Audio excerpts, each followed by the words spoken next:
Hola, bienvenido a un tema más, a un video más de la serie de Saulo a Pablo. En esta ocasión no lo estoy haciendo por Zoom, sino en vivo y en directo.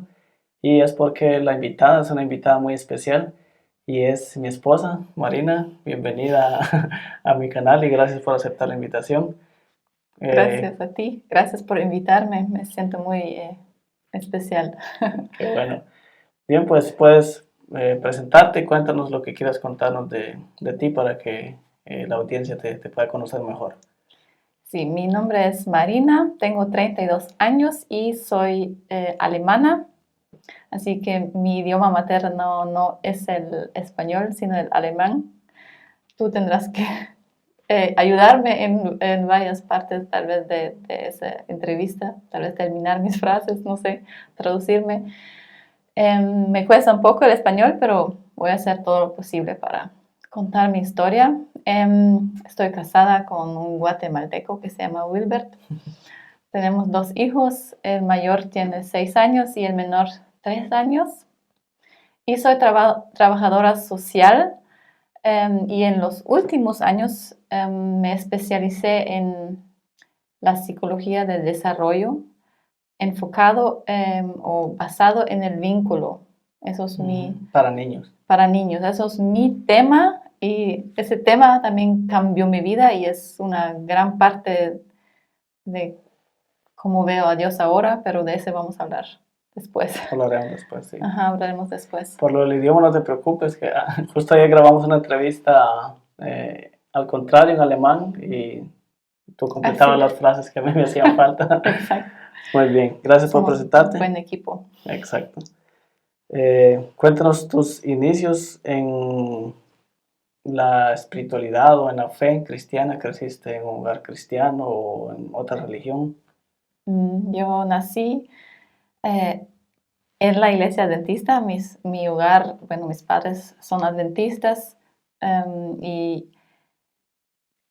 eran adventistas o son adventistas muy dedicados a Dios y muy dedicados a la iglesia. Así que toda mi vida he pasado en la iglesia y también su enfoque también siempre era criarme como una buena cristiana, una buena adventista, siempre fiel a Dios. Yo siempre participaba en los programas de la iglesia, siempre estaba en la plataforma desde mi niñez. Um, Siempre me vestía decente, siempre sí, me comportaba muy bien, siempre era obediente, una niña muy, La niña ideal. sí, soy hija única, así que mis papás tenían mucho tiempo, dedicar tiempo a mí. Y, bueno, pasé tengo muchos recuerdos muy buenos de mi niñez, de mi juventud con mis papás, porque hicieron lo mejor, se esforzaban y hicieron todo posible para formarme. Mm. Sí. Eso, así empezó mi vida y con 16 años me bauticé en la iglesia y empecé a dedicarme más todavía a la iglesia. Yo tenía muchos cargos como líder de jóvenes o también parte del grupo de los ancianos. Lideraba muchas cosas. Siempre, cada año iba a todos los congresos de jóvenes que habían en Alemania. Sí, eso era mi vida. Y yo amaba a Dios con todo mi corazón. Bueno, y esa parte de la historia era, bueno, yo era una cristiana excelente, digamos, como la élite de los fariseos, que ahora lo llamo así, la élite de los fariseos, que era ejemplo para los demás y siempre, sí, Ya vamos a me llegar a esa sentía. parte, donde vas a Ujú. hablar de tu fariseísmo también.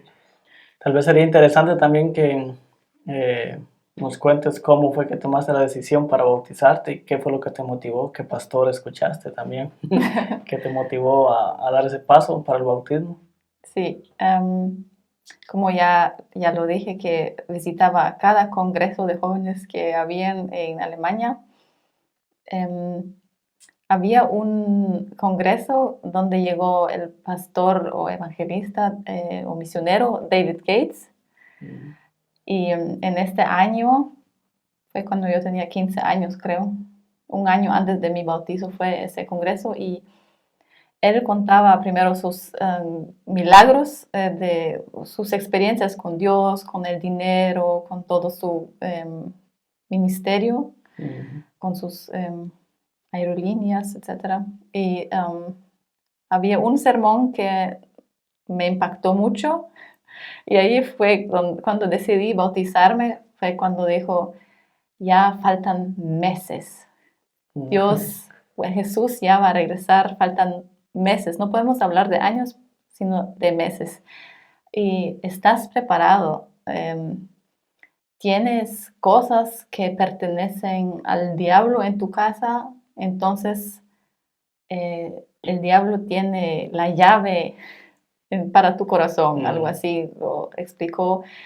Y eso me impactó mucho, y yo dije, aunque era una cristiana buena, sí tenía una música, películas, tenía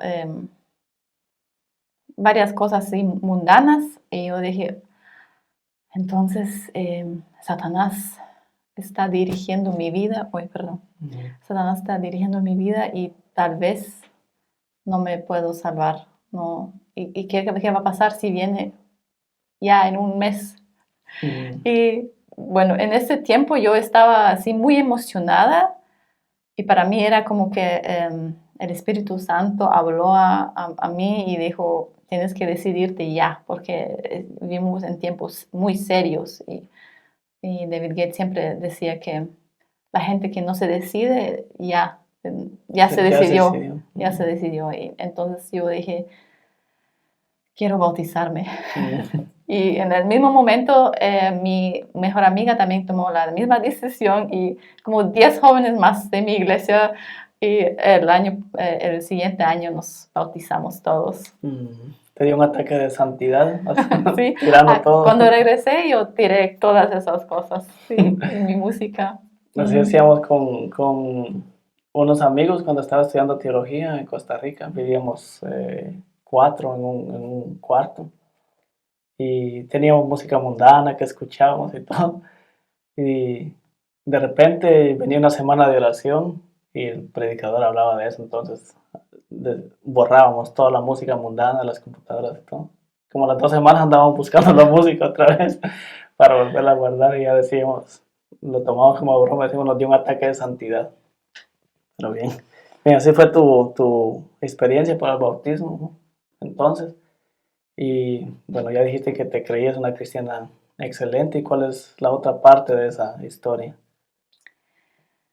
Sí, la buena parte ya expliqué, ya conté que era siempre un ejemplo para los demás. Siempre me esforzaba para orar, leer la Biblia, etc. La otra parte que nadie veía o que nadie ve es que mis papás trataban de de formar de mí una cristiana, y usaban mucho el método de la vergüenza o la emoción de la vergüenza. Para sentir pena. Sentir pena ti. por muchas cosas. No decían que sienten pena por mí, pero, por ejemplo, decían, esa muchacha vino en pantalones, pero muy pegados, qué vergüenza, y no siente vergüenza ni entrar aquí en el templo de Dios. O yo escuchaba frases como, uy, esos muchachos aún no están casados, pero ya se abrazan y ya entran en la iglesia como que son parejas de matrimonio, y no sienten ni vergüenza, y muchas cosas. Bueno, no me lo decían cada día, pero yo ya sabía que les avergonzaba a ellos. Sí, y que tenían una imagen de una cristiana muy buena, y lo que querían de mí, lo que esperaban de mí, para estar orgullosos de mí. Y yo siempre quería que estén orgullosos de mí, Yo siempre quería su amor, su aceptancia. Entonces yo Trabajabas sabía, por eso. sí, yo siempre sabía que yo nunca voy a entrar a una iglesia en un pantalón, nunca. En mi vida creo que no he entrado a un culto con pantalones. Y esa vergüenza ocupaba toda mi vida y yo empecé a tener vergüenza por todo, por todas las cosas. Yo me avergonzaba por muchas partes de mi cuerpo, yo tenía muchos complejos, no me sentía suficiente, siempre escondía cosas y siempre ponía una máscara cuando estaba frustrada o triste o algo, porque siempre quería ser la buena cristiana, que es siempre feliz, siempre agradecida. Y no quiero culpar a mis padres porque ellos también tienen su historia, por qué son así. Y solo hicieron lo mejor, lo que podían, pero eso tenía un gran impacto. Y yo creo que esos métodos son métodos de separación. Bueno, vamos a hablar de eso después cuando hablo de la crianza. Pero bueno, esa vergüenza siempre era parte de mí. Y mientras funcionaba bien, mientras hacía todo bien, participaba en la iglesia, mientras hacía cada día mi estudio bíblico, bueno, mi devocional, me sentía cerca de Dios, aceptada de Dios y que Dios es feliz por cuando me ve, me sentía muy bien. Pero cada vez que no lo hacía, eso sí me sentía aparte de Dios, separada de Dios. Y dije, si por ejemplo no oro antes de ir viajar con carro y si me pasa algo es porque no oré y Dios no está aquí. O también habían frases de mi niñez que si tú entras al cine, los ángeles se van. Se caen en la puerta afuera. Y entonces yo siempre tenía miedo de entrar a algún lugar y que Dios se separa de mí. Entonces yo decidí trabajar. Y yo me esforzaba toda mi vida. Los últimos 30 años yo trabajaba para agradar a Dios y para el vínculo con Él. Y eso me hizo farisea porque yo empecé a calificar o ver hacia abajo a los demás que no lo hacían. Yo siempre me comparaba. Yo no tengo tantos pecados como este hermano. Entonces empezaba a hablar mal de él para sentirme mejor.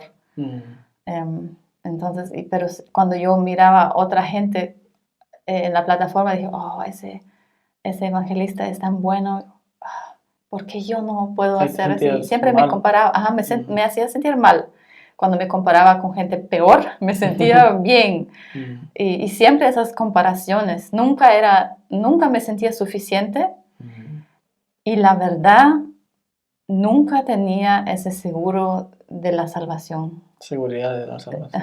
Esa seguridad. Yo iba a la cama y pensando, no sé si confesé todos mis pecados de hoy. Y siempre decía, Jesús, yo no me recuerdo, por favor, perdóname cada pecado que hice hoy porque ni me recuerdo y no sé si es suficiente, fue suficiente hoy, si me esforcé suficientemente o no. Nunca sentía esa seguridad y siempre tenía como una mala conciencia, siempre. Entonces siempre era esa dualidad en mi vida, siempre por afuera la cristiana excelente, que hacía todo, que tenía muchos dones y muchos cargos y hacía muchas cosas, pero dentro de mí mucha vergüenza, mucho miedo, mala conciencia, sentimientos de culpa y esa Zwang, ¿cómo es? Y hablar de otros. La obligación de compararse con otros. Sí, la obligación. ya, que por dentro yo sentía, Ujú. era algo automático en mí que no podía parar, aunque lo quería. Yo sabía que eso era malo, que nunca deberemos hablar mal del otro, chismosear. O tal vez era esa mala costumbre de... Pero era algo que no lo podía controlar porque era parte de todo ese sistema. Yo tenía que compararme y poner la gente en sus cajitas, esa caja de... mm, Calificar a la gente, separarlos Ajá. por pecados, por lo que piensan teológicamente o por... Sí, exacto. Ese es el liberal. Liberal Él perdido, escucha música cristiana, pero rock o no sé qué. le tocan batería. Ajá, exacto. Y sí, era algo que era automáticamente. Sí. Ok. Bien, ya nos contaste un poco entonces de tu etapa de cómo aceptaste a Dios, cómo te desarrollaste en la iglesia, tu fariseísmo, lo que te llevó y que trabajabas por ganar el amor de Dios y de tus padres. Y eso te llevó como a sentir inseguridad, la salvación, te comparabas con otros constantemente. Y ahora estás acá porque esta serie se llama De Saulo a Pablo y no es que los que se han entrevistado aquí sean personas perfectas, pero hemos aprendido a ver a Dios diferente a través de Jesús. Y esa es la siguiente pregunta. ¿Qué persona, libro, texto de la Biblia o qué cosa te llevó a ver a Dios como lo ves ahora? Sí, primero quería agregar que tú me conociste así como la farisea, como la muchacha muy decente. No sé si te recuerdas cuando nos conocimos. Yo era fariseo también, pero me ganabas en tu fariseísmo. Sí, yo como me vestía muy decente, tú decías que a ti te gustó mi inocencia o algo así. Sí. Siempre me vestía muy inocente y nunca usaba palabras malas o algo así. Siempre aparecía muy pura. Bueno, tampoco usas palabras malas hoy. Sí, solo que, bueno, pero tu pregunta, ¿cómo conocí al Dios que conozco ahora? Todo empezó con un canal en Instagram de una mujer alemana que no es cristiana, pero realmente ella me evangelizó. Hasta hoy estoy muy agradecida por ella, por su canal que empezó así, simplemente hablando del vínculo y qué significa el vínculo en la crianza. Y todo era basado en unas, ¿cómo se llaman? En la ciencia o en la Forschung. Investigación. En las investigaciones del doctor Gordon Neufeld, que es psicólogo de Canadá. Y él tiene él, was heißt geforscht?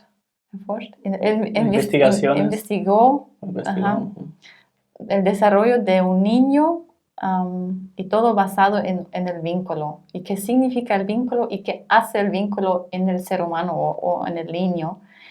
Y cuando ella empezó a explicar eso, qué significa en la práctica, qué significa eso cuando el niño se enoja o hace cosas malas, cuando el niño pega a otros o a mí, cuando el niño tiene una frustración, empieza a gritar, a maltratar, ¿qué significa quedarse en el vínculo? Porque muchos métodos de crianza o de disciplina son basadas en la separación.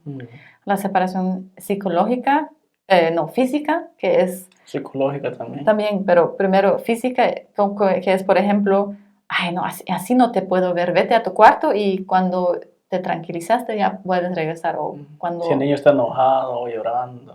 O vete a tu cuarto, piensa lo que hiciste mal y cuando estás dispuesta a pedir disculpas, puedes regresar. Eso es un método. Otros métodos son así psicológicamente, como me das vergüenza, así como te portas, qué vergüenza. O Qué pena. o, o no hablar, o ya no hablar con el niño, o hablar mal del niño enfrente de él con otros, como que yo no sé qué pasó con mi niño. O también en unos libros he leído tips que dicen, si tu niño se porta mal en el supermercado, decir en alta voz, yo no conozco a ese niño, no sé de quién es, pero no es mío.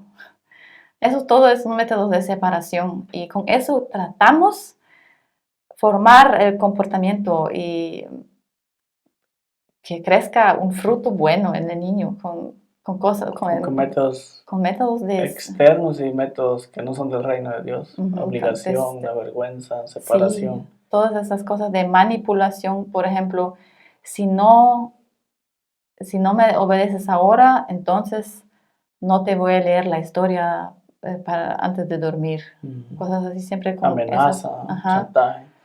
Lo interesante también que antes de que llegaras a eso, como ya teníamos niños, leíste muchos, tú más que yo, libros de crianza y sobre todo libros cristianos. Y esos consejos que acabas de decir eran de libros cristianos. Sí, sí, exactamente. Que siempre decían, al inicio los niños no entienden, solo entienden por castigo y recompensa. Esos son los métodos, esos son básicos. Tienes que castigar lo malo, lo que hacen, y recompensar lo bueno, lo que hacen. Y así se van a dar cuenta qué hacer y qué no hacer. Y eso se basa en varios psicólogos hace más que 100 años, que uno se llama Skinner, que hizo muchos experimentos con ratas y con, creo que monos también, que se puede condicionar. Si das un choque eléctrico a una rata, ya no va a ir a este camino. Y si le das un queso, claro que va a ir por este camino. Y entonces dijeron, ajá, así también funciona el ser humano. Así que debemos castigar el mal comportamiento y recompensar el buen comportamiento. Y eso es viejo. Y eso Bueno, es viejo desde sí, Génesis. sí, pero ahí lo hicieron como científicamente aprobado que eso funciona. Pero hace no tantos años atrás, como 30, 40 años, que empezaron a investigar mucho más acerca de eso, de lo que pasa en el cerebro, cómo aprende un niño, qué significan las emociones, porque en ese método de crianza, de castigo y recompensa, las emociones no están, las emociones molestan. Es algo que tienes que cortar o con la razón tienes que sacar la emoción, como no hay razón, ¿por qué estás llorando? No tienes... No es permitido llorar, estar enojado, frustrado, sí, todo no tienes es mal ninguna visto. razón, Todo eso. ¿por qué estás así tan... ¿por qué explotas así? No tienes ninguna razón, tienes que ser razonable, etc. Y entonces, las emociones son el peligro, son algo que molesta, y un ser humano maduro es un ser humano que no tiene emociones, que supuestamente puede controlar sus emociones, pero eso no es controlar o regular, sino es unterdrücken, oprimir y no sentir nada. Reprimir. Eso no es un ser maduro. Un ser maduro es que puede manejar sus emociones, que puede regularles, que puede canalizarlas sin dañar a otro. Exacto. Entonces, toda esa ciencia nueva acerca del vínculo, acerca de las emociones, todos esos descubrimientos que hay acerca del cerebro, de cómo madura el cerebro, el córtex prefrontal, también las investigaciones acerca del trauma, porque antes se pensaba que un niño o un bebé ya no se va a recordar. Así que déjalo llorar hasta que se duerma para que aprenda a dormir solo sus 8 horas. O déjalo sí, o hay una frase que es de un libro alemán del tiempo de los nazis que dice, quiebra la voluntad del niño lo antes posible para que no se recuerda que tenía su propia voluntad. Eso es interesante, ese libro, que es prohibido aquí, de hecho, que cuando lo lees y lees muchos libros cristianos de hoy, es como que estuviera leyendo ese libro nazi. Es mucha influencia. Está totalmente influenciado por ese libro nazi, pero no lo ven muchos. Y en sociedades como acá está prohibido ese libro, pero aunque esté prohibido bajo ese título, muchos cristianos predican esos principios en sus libros actuales, que son principios que nada que ver con el reino de Dios, porque si a alguien le preguntamos si el régimen nazi tenía algo que ver con el reino de Dios, todo el mundo va a decir que no, pero aceptan, se tragan todas las formas de criar del sistema nazi. Sí. Tengo que agregar que no, los libros cristianos no son completamente malos, porque siempre hay como un 90% muy bueno, porque dicen, hay que respetar al niño, hay que amar al niño, hay que pasar tiempo de calidad con el niño, hay que ser ejemplo para el niño, contarle del amor de Dios, etc. Pero cada vez que viene el capítulo disciplina, ¿No? empieza... Tiran a la basura todo lo demás que escribieron. Viene el castigo y la recompensa. Y siempre eso de enfocarse en el comportamiento y no tiene nada con esas emociones o también dan un... Bueno, no quiero porque yo podría hablar libros acerca de ese tema. Después vamos a hablar de eso, pero sí, la pregunta era cómo llegaste a ver a Dios con nuevos ojos. Entonces fue a través de esta muchacha en Instagram o esta señora en Instagram. Hay un punto que quiero decir que fue lo que cambió mi forma de ver al niño y a la gente en general, es que nosotros somos criaturas del vínculo. Nosotros nacemos con la necesidad del vínculo y es la mayor necesidad. No hay necesidad mayor. Es mayor que la necesidad de comer. Eso ya ha probado científicamente que un bebé no puede sobrevivir separado, sin una persona que cuide a él, sin un vínculo. Y que nosotros como padres, nosotros tenemos la responsabilidad de siempre dar el vínculo. En el cerebro humano hay una parte que es la amígdala, que siempre busca el seguro del vínculo. La seguridad del vínculo. La seguridad del vínculo. Siempre busca ese apego a alguien. Y eso es el trabajo del cerebro, es la prioridad del cerebro. Y eso se llama es como trabajo. Y si el padre dice, tú solo puedes estar conmigo si te portas bien, si haces eso, si haces todo lo que yo quiero o si me obedeces, etc. Y si no lo haces, me separo de ti, entonces el niño entra en alarma y frustración y muchas cosas. Y entonces el niño empieza a trabajar y a hacerse responsable por el vínculo. Pero ese enfoque de crianza basado en el vínculo es que no es el padre que tiene la responsabilidad de mantener el vínculo siempre, no importa cómo se porte el niño. Y cuando me explicaron esto y cuando lo entendí, por primera vez yo entendí que es el amor incondicional. O sea, que es el padre el que tiene la responsabilidad de mantener el vínculo. Exacto. No sé cómo lo dije, pero... Creo que dijiste que no era el padre. Así que que son los padres, que es el adulto que él tiene la responsabilidad. Y por primera vez entendí que el vínculo nunca depende del niño, sino del padre. De los padres. De los padres. Y eso hizo un clic en mi mente y yo dije, entonces Dios no se separa de mí cuando yo peco y Dios está ahí y Él es el responsable, Él es el fiel y yo no tengo que trabajar por el vínculo. Y eso es lo que siempre hacía 30 años de mi vida. Yo, yo sentía la responsabilidad de orar, de hacer mis, leer, Devocionales, hacer buenas obras. por tener el Y cuando vínculo. cuando lo hacía, me sentía bien, porque cumplía las cosas que necesitaba, me sentía cerca de Dios, pero no era un vínculo seguro, porque cada día podía fallir, Perder. perder el vínculo. Cada día cada día que no empiezo bien, yo pierdo el vínculo.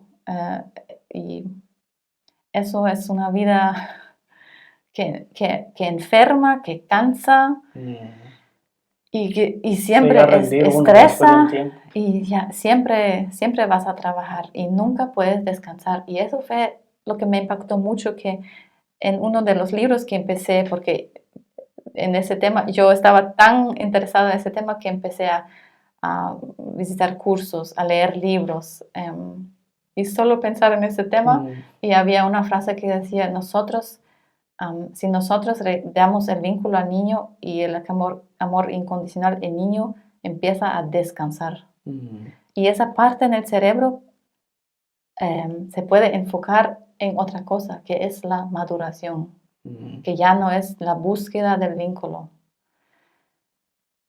Y eso me abrió la mente.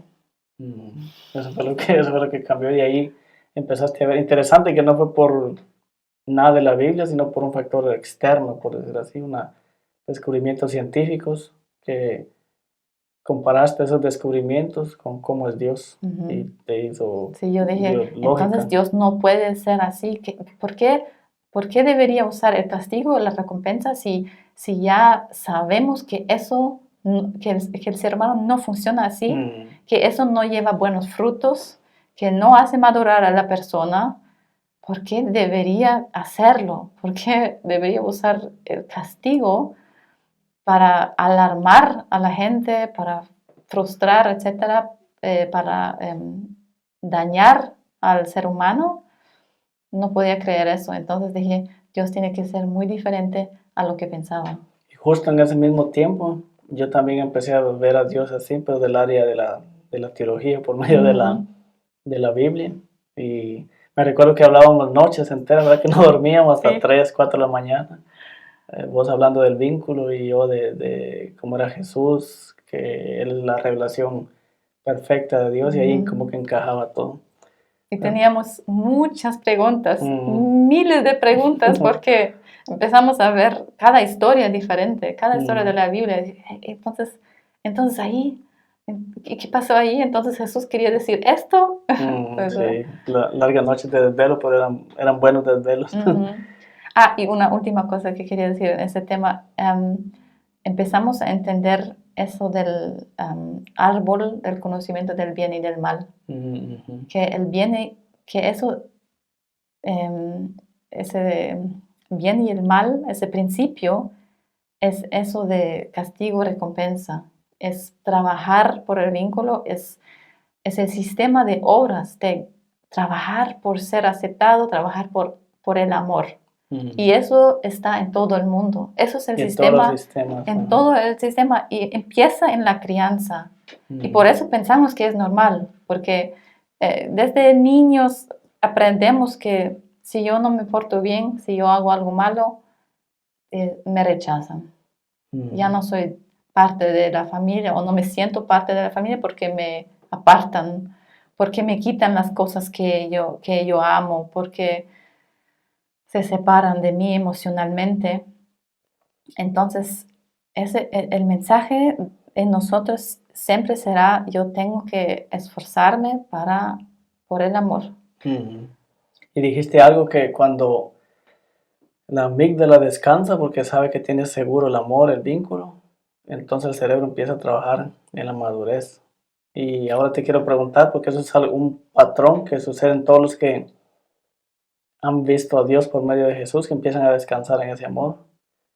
El cerebro empieza a decirte, a mostrarte cuáles son lo que te apasiona y hacer proyectos en eso. Ahora, Cuenta ahora cómo, qué cambios produjo eso en tu Ujú. vida, el ver a Dios así a través de Jesús. ¿Y qué proyectos tienes? ¿Tienes algunos proyectos que podías Ujú. hablar de ellos acá? Yo toda mi vida me preguntaba, o mejor, yo preguntaba a Dios, ¿qué es mi llamado? ¿Qué Ujú. quieres de mí o qué quieres que yo haga? Porque siempre se decía, en cada sermón decía, Dios tiene un plan Un para plan ti. para ti. Entonces dije, ¿qué plan? ¿Qué debo hacer? Yo quiero hacerlo. Como yo ya dije que yo quería ser una cristiana excelente, yo quería hacer todo y más para Dios. Ujú. Entonces siempre preguntaba, Dios, debo hacer esto y eso, dímelo. Y en realidad cuando empecé a descansar en ese Dios y aceptar que me ama así como soy, por primera vez me conocí a mí misma, porque Mm. em, siempre preguntaba qué debo hacer, como un robot, Mm. como un esclavo que pide a su Amo. amo qué debo hacer y no pensar por sí mismo. Y por primera vez empecé a conocer a mí misma, conocer mis necesidades. Eso fue un cambio enorme en mi vida. Empecé a sentir mis emociones, sentir mucha frustración y sentir esa vergüenza que tenía toda mi vida. Porque yo tenía la vergüenza, pero trataba de oprimirlo Oprimirla. y Ujú. no sentirlo, porque eso es feo, siempre sentir vergüenza. Y por primera vez salían todas esas cosas. Yo dije, ah, y yo sentía una emoción de conocer más a ese Dios. Y yo quería tener contacto con ese Dios. Ujú. Antes era como, no tengo ganas de, Ah, pero tengo que ah, hacerlo. Ya es mi obligación, es mi trabajo. Bueno, así se debe portar un cristiano, o tengo que ayudar ahí, o tengo que, etcétera. Pero empecé a amar más a ese Dios y querer de conocerlo más. Empecé a ver diferente a mis hijos. Ya no miraba solo sus pecados o esa naturaleza mala en los ujú. niños que tengo que sacar con Sino como, sí, violencia. como personas que son inmaduras, con un cerebro que Ujú. todavía no está bien desarrollado. Sí, yo me di cuenta que yo soy completamente inmadura, Mm. que no puedo regular mis emociones, en especial la frustración, porque cada vez que castigamos, en realidad es una frustración que sacamos Ujú. en el niño y le damos la responsabilidad de eso. Es que yo te castigo porque tú hiciste eso, Ujú. tú tienes la responsabilidad de todo, y si me separo de ti es tu culpa. Em, y bueno, Dios me liberó de sentirme culpable, Dios me liberó de trabajar siempre por el vínculo. Yo me acostaba en esas noches, eran las primeras noches cuando hablábamos acerca de ese Dios, que me dormía sin una alarma, Mm. sin eso de que, ¿y si Jesús viene y yo tengo el sello Soy la bestia. de la bestia? ¿Y si mañana viene la ley dominical, Mm. estoy salva o no? Mm. Nunca sabía, pero ahí tenía una tranquilidad.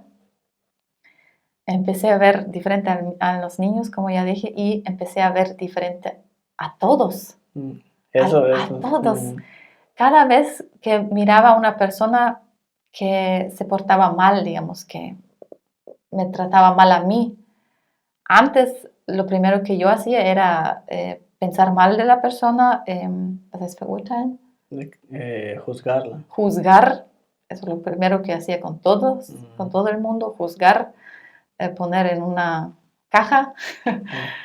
Em, y me recuerdo bien de una situación que entré en una iglesia y había una muchacha que siempre me caía mal Mm. porque me parecía arrogante.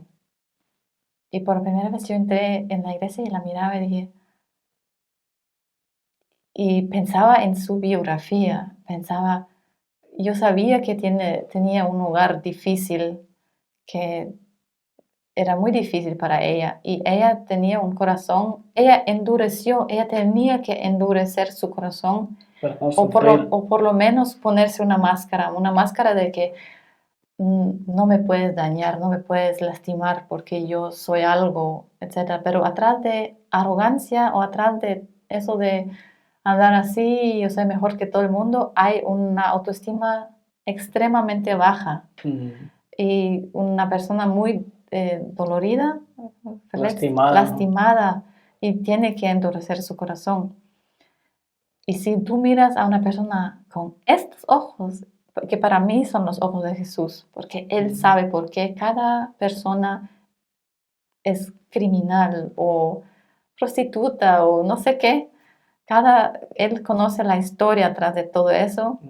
Y, Citaste casi que la canción de Santiago Benavides, como es la mirada de Jesús, pero eso dice él, muy sí, bueno. exacto, así Ujú, empecé, eso es increíble cuando empiezas a ver, que no ver simplemente la máscara del comportamiento, ujú. sino las necesidades atrás y el mensaje o la que quiere comunicar en verdad o qué necesita esa persona,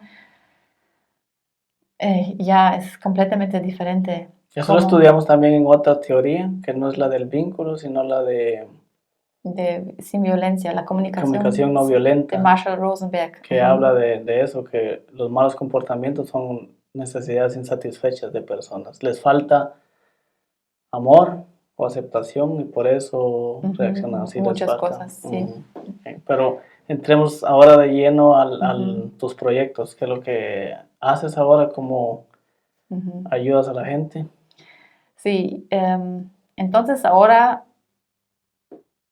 yo, bueno, yo siento que yo empecé a madurar un poquito más, que estoy en un proceso que dura creo que toda la vida, Ujú.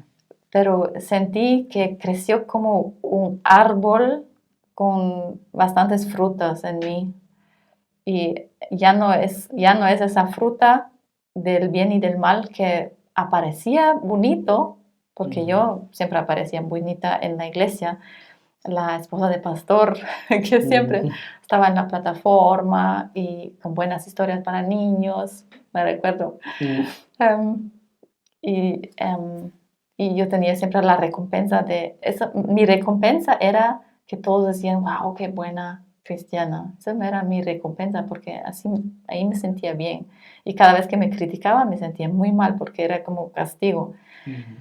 Pero ahora yo sentí que me conozco más a mí misma y yo empecé a descubrir em, lo que a mí me encantaba hacer, mis dones. em, y una de esas cosas es hablar de ese tema y Ujú. ayudar a padres en su crianza de los niños. Y en eso, bueno, yo empecé con un proyecto, ¿cómo se llama? Ehrenamtlich. Eh, Mm, sin fines de lucro. Ujú, yo empecé con un proyecto con cuatro madres más que estaban en el mismo, bueno, Equipo. sí, empezamos juntas a descubrir Ah, ese en tema la en misma el, ajá, corriente ujú, ideológica. Ujú. sí, éramos todas de la iglesia adventista. Empezamos un podcast acerca de ese tema, que es la crianza basada en el vínculo y también en el contexto cristiano, Ujú. siempre con Dios mezclado, porque no se puede separar Ujú. eso. Y este año empecé un congreso en alemán y yo quería alcanzar más gente posible para ese tema y sí, en el primer congreso habían eran 6.000, 6.000. seis mil participantes. Era un congreso online Ujú. y sí, fue muy bien. Y ahora quiero dar cursos. Estoy preparando cursos para padres. Todo en alemán todavía, pero Ujú. estamos pensando que ahora que vas a tener más tiempo, tal vez podrás ayudarme en traducir el curso en español Sí, para ayudar a padres que quieren criar a sus hijos basado en el vínculo y que sienten que ese método de castigo y recompensa no da buenos frutos y que quieren, pero que no conocen otra alternativa, que dicen, entonces tengo que dejar al niño hacer todo lo que quiere, que no es la alternativa, es simplemente otro extremo de anti-autoridad, de dejarlo hacer todo. Pero la disciplina basada en el vínculo es muy diferente. Bien, pues entonces los que son padres acá pueden emocionarse ya por los cursos. Espero que les pueda ayudar. Y entonces para terminar, la última pregunta. Desde que vemos a Dios así, desde que hemos leído un montón de libros, visitado un montón de cursos, ¿son nuestros hijos ahora perfectos? ¿No se portan mal? ¿O qué ha cambiado en nuestros hijos? No, nuestros hijos son igual de inmaduros, porque es algo normal en los niños que son inmaduros. Eso también es una gran parte para entender al niño y por qué se porta así, por qué se tira cuando está frustrado, porque no tiene control de sus impulsos, porque no puede sentir, porque no siente esa empatía que nosotros queremos que sienta. No puede razonar muchas cosas. Todo eso tienen nuestros hijos y por eso no son perfectos, no se comportan perfectamente ni en la iglesia, pero cambió mi forma de pensar, porque ya mi prioridad no es el comportamiento de afuera y tener una buena apariencia, sino mi forma de disciplinar es poner un orden en su ser, en su corazón, en su cerebro, y eso es a través de la empatía, a través de varias cosas que tienen que ver con el vínculo. Pero lo que yo veo es que nuestros niños no sienten tanto miedo. Es una diferencia, porque antes, cuando recién empezamos con nuestra paternidad, yo castigaba bastante a mi hijo y él ya tenía miedo de mí, tenía miedo de mis reacciones y ya empezó a endurecer, ya empezó a tener como un espíritu de rebeldía contra mí, una contravoluntad. Y yo ahora siento que ya no tiene tanta contravoluntad, sino escucha más a mí, tiene un corazón más suave. Él puede llorar, él puede estar frustrado. Yo le doy ese espacio. Ellos se enojan más cuando están enojados. Porque no lo reprimimos, no lo reprimimos. Simplemente tratamos de darles un espacio seguro donde no dañan a nadie. Para sacar sus emociones. Y para entender, de darles palabras para sus frustraciones, para lo que pasa en ellos, para sentir eso. Y yo ahora tengo una gran confianza en el proceso de maduración, porque yo sé que el vínculo es el poder más grande en el universo. Yo sé que igual que nosotros, si descansamos en el amor de Dios, si descansamos en el vínculo con Dios, crece el fruto del Espíritu en nosotros, que es amor, que es dominio propio, paciencia, todo eso. Entonces yo tengo esa confianza que nuestros niños van a madurar y van a dar frutos. Y yo no tengo que esforzar esos frutos cuando aún no es el tiempo de cosecha. Por eso yo me enfoco en el proceso y no en el resultado. Sí, excelente. Yo me di cuenta también de eso, que para el mayor, Lucas, cambió el significado de castigo, cambió también, porque cuando ven el menor hace algo, una travesura, él corre y me dice, papá, ven, hizo esto, castígalo. pero él sabe que el castigo es que yo voy y le hago un montón de cosquillas, que se revuelgan de las cosquillas. Ese es el concepto que él tiene de castigo ahora, que me gusta, que tenga ese concepto, no un concepto de separación o violencia o qué sé yo. Muchas gracias por tu tiempo, por hablar de ti. Seguramente vamos a hacer alguna serie para introducir los cursos. Las series que vamos a hacer en YouTube van a estar abiertas para todos. Y los cursos, pues, para los que les interese ya van a ser comprados, pero de eso hablaremos más adelante en el canal de YouTube. Gracias porque te quedaste viendo la entrevista hasta el final. Espero que te haya servido el testimonio de Marina. Tal vez te identificaste con la vida de ella. Has vivido una vida así, o la estás viviendo, o la acabas de superar. Escribe en los comentarios cómo fue tu experiencia, cómo es tu experiencia como padre, qué hiciste bien, qué hiciste mal, cómo Dios te ayudó a mejorarlo. Y nos vemos en el siguiente video. Hasta la próxima.